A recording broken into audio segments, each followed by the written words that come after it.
Oh, Maria, anda cá, se faz favor. Anda cá, anda cá. Ha ha ha ha. Yo. Ha ha. Yo. Yo. Ha ha ha ha ha. Yo.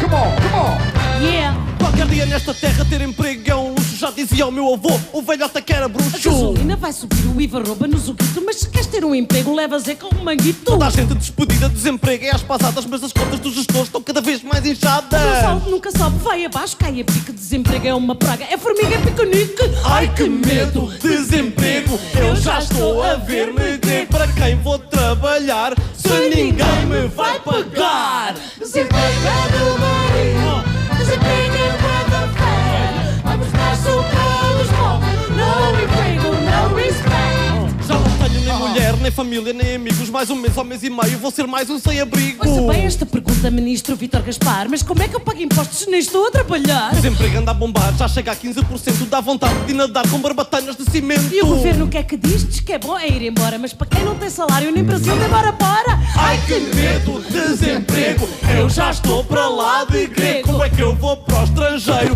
Paga avião e dá o dinheiro. Desempregado Maria, desempregado fé. E vou mais para alimentar, sai do seu panholo.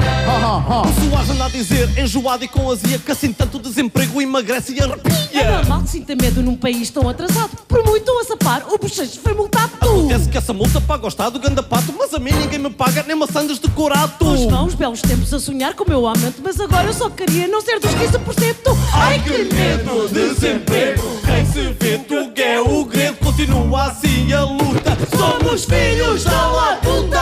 Desempregado Maria, desempregado fé. Vamos para socorros, sem emprego e não respeito.